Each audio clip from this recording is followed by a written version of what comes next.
जेबे ही पेरा हमर पूठा कटबे हां जौनो पाभर लागत तनी तौनो ना लागे त तोरा घरे जीवतिया के दही कहां से आई रे 6 जना पानी से सुई दे दे के निकालब सन सुई दे के हां तब तो उतने दूध दे दे जितना तोरा बाबूजी के आंख में डालाई हम ना रहे तोरा घर में कहां जाइबे ना रहे रे कहां जाइबे रीड बाजी के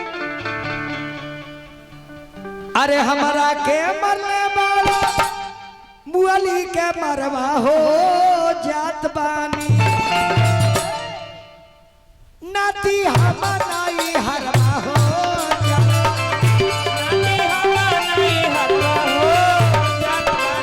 नाती हमनाई हरवा हो जात बानी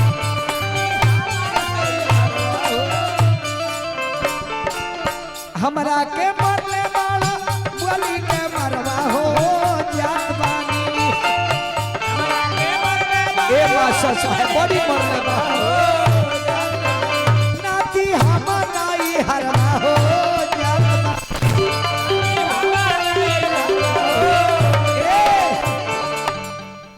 हैया नाती भसुर बन के गई रहले हैया नाती गुरहतल बन आई है बड़ा बिगड़ा खानदान के मेहरारू भी है नाती हमनाई हरवा हो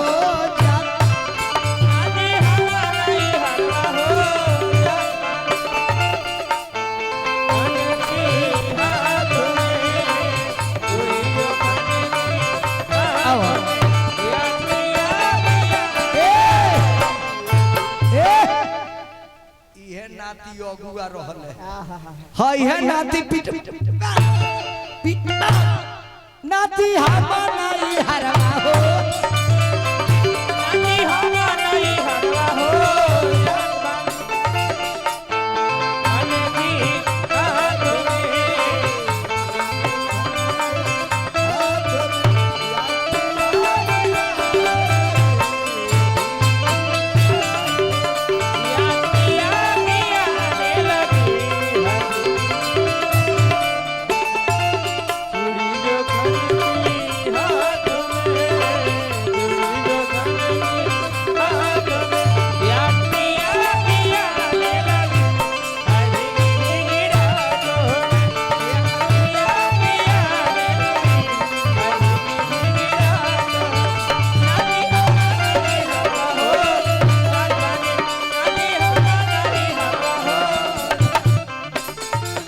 अब नहीं रहब नाती हम तारा घर में भौजी के भले लुगा फिजब नहीं हार में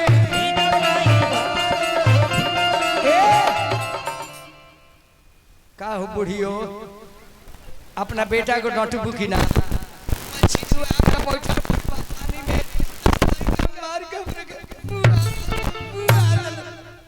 आ तू सोग मारो हंसतर हंसतर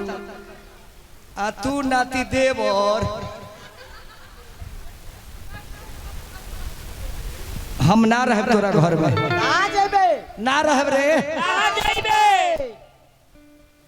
आ बहिनी रे ए बहिनी ए तू कितना घर में नीमन चल गइलू हमरा के नतिया जो नाना मार के खराब कर देल बा सुहाग बन रो हे भगवान सुहाग बन रो वाह फुआ फुआ के नबी है फुआ आ फुओ रे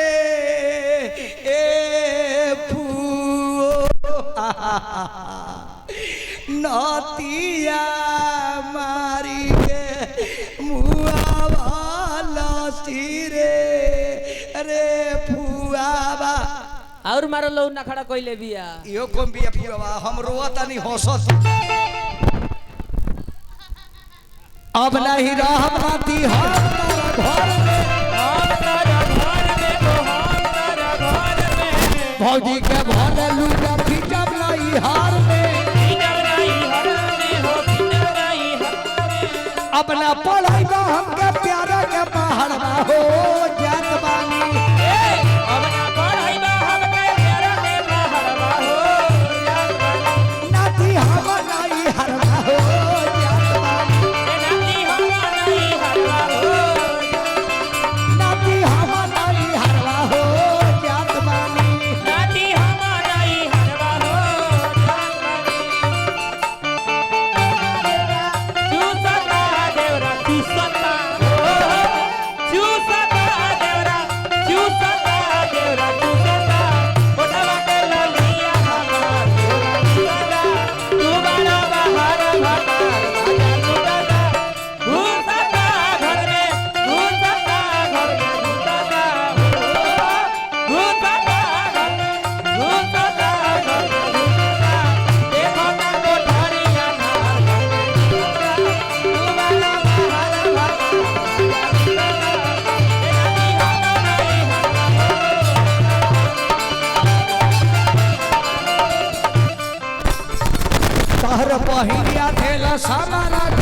हो के मरबा उतारे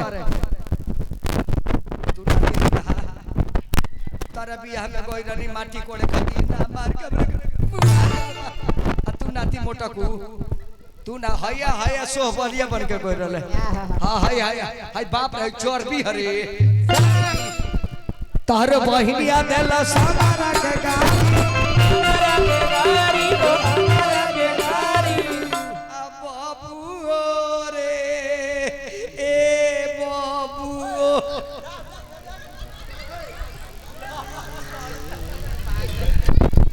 सब बाबू लेके शुभकामना करो तहरो बहिनिया देला सामारा के गारी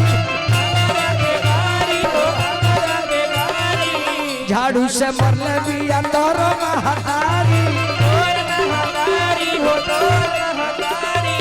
अब हम खाइला मखनी का जहरवा हो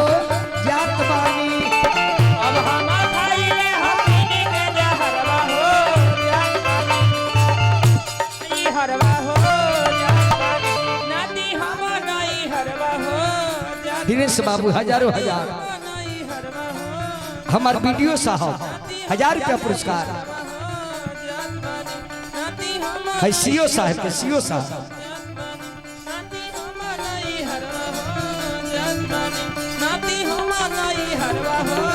जात बानी नाती हम नहीं हरवा ना रहे तोरा घर में सब बाबू लोग के नमस्कार प्रणाम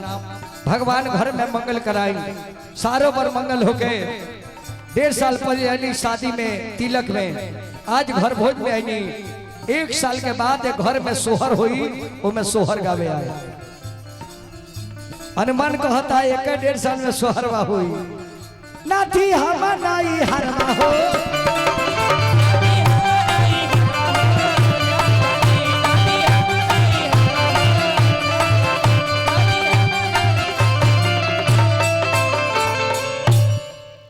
नाथी हम नहीं हरवा हो जात बानी मछली हो बना रहा श्याम सुनर बो हम शाम सुनर अब तनी चाय पियाई नरजीत बाबू